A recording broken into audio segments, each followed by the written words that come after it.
Is your computer keeping up with your megapixels? You're listening to the Master Your Lens podcast, episode 194. Hey, John Lee Dumas here, the founder and host of EO Fire, and welcome to the Master Your Lens podcast, the photography podcast dedicated to sharing inspiring stories, technical tips, and powerful secrets to help you become a better photographer. And now, your host, Matthew Jordan Smith. Hello, Photography Nation. Welcome to today's show. A lot has happened since I last spoke to you.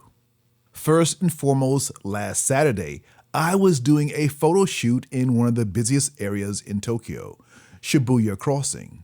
We are in the middle of a pandemic, so the area that's normally extremely busy is not quite as busy. Still, people are out and about. They're wearing masks, they're using hand sanitizer, they're being safe, but people are out and about more. That area is one of my favorites to shoot, and it was a beautiful day. It's February, which is normally the coldest month of the year, but this year is anything but. We've actually had a very mild winter here, which makes me want to get out and shoot. And shoot I did. I used my Z6 II, brought out a few of my favorite lenses, called on a model I've been shooting a lot lately, and we went to work. I shot what I think are amazing images. Well, maybe not amazing, but I really enjoy creating these images, and I feel they're really cool. Check them out for yourself and see what you think. They're on Instagram right now. These black and white images are all shot with a Nikon Z6 II, all shot with a 105 lens, and processed with On1. I really love using On1 photo software. I know there are a lot of people using Lightroom, but for me, On1 is much better, and that's what I use.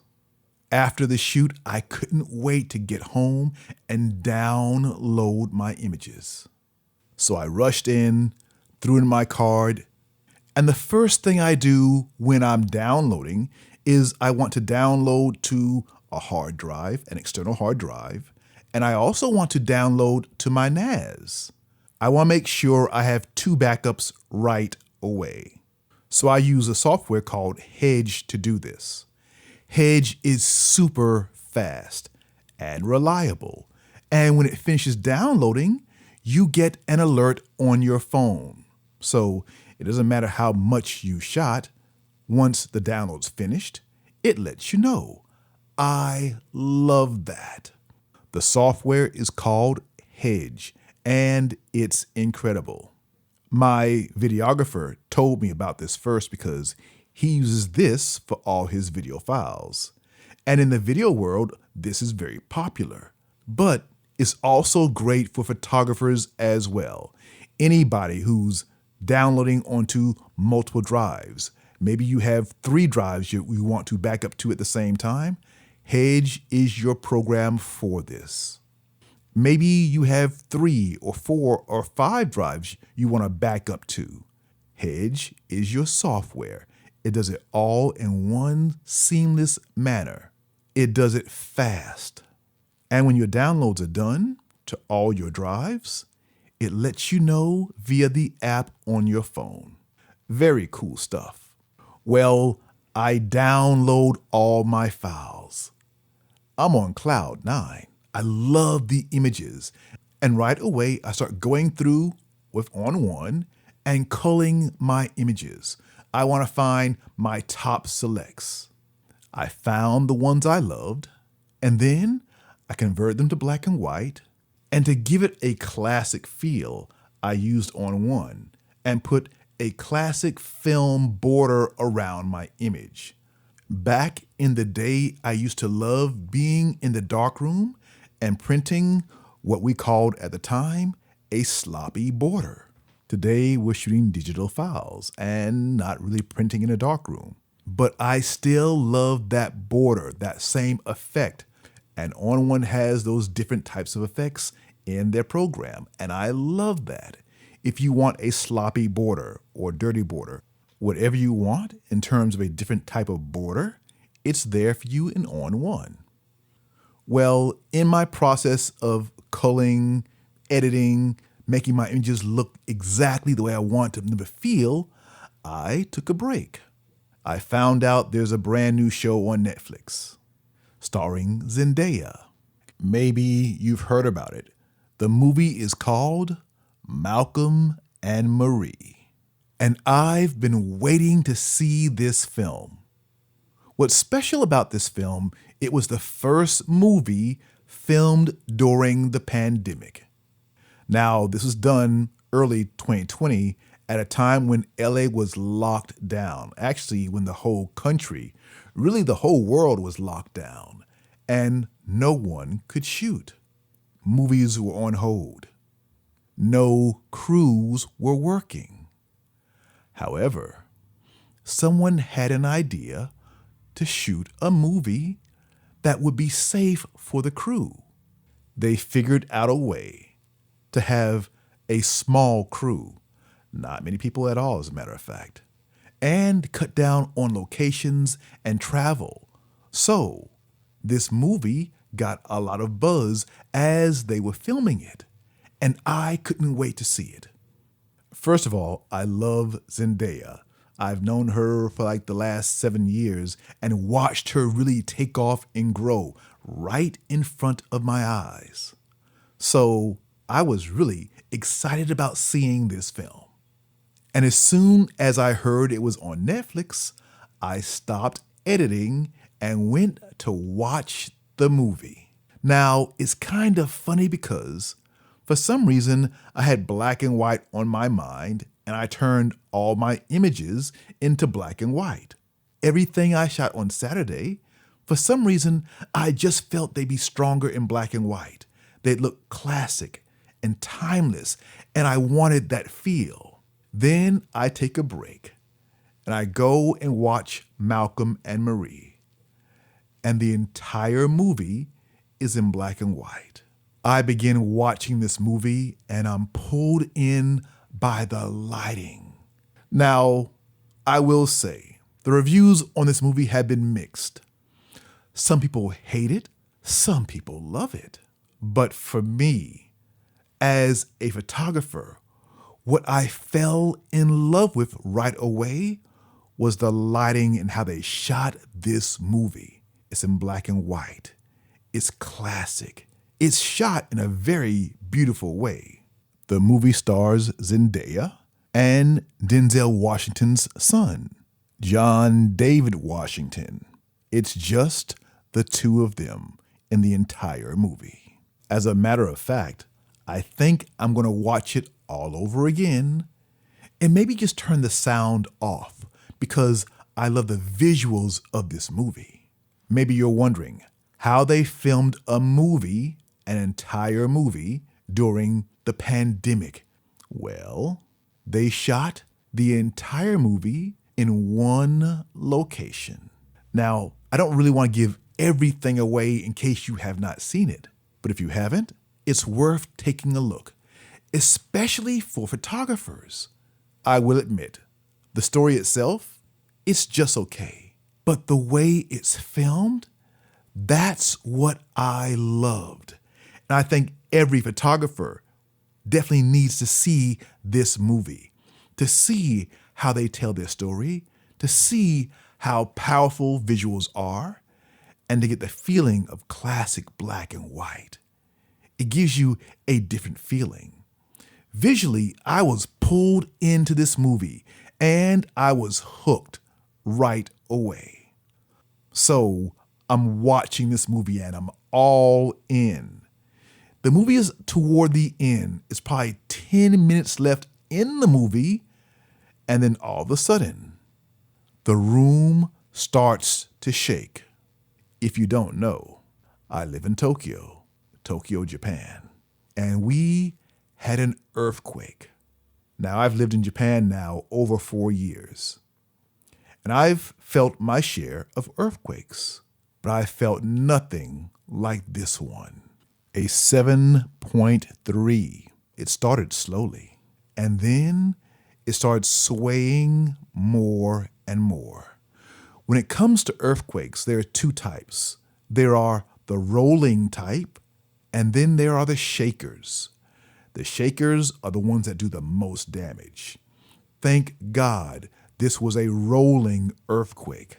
But still, the rollers can do a lot of damage as well.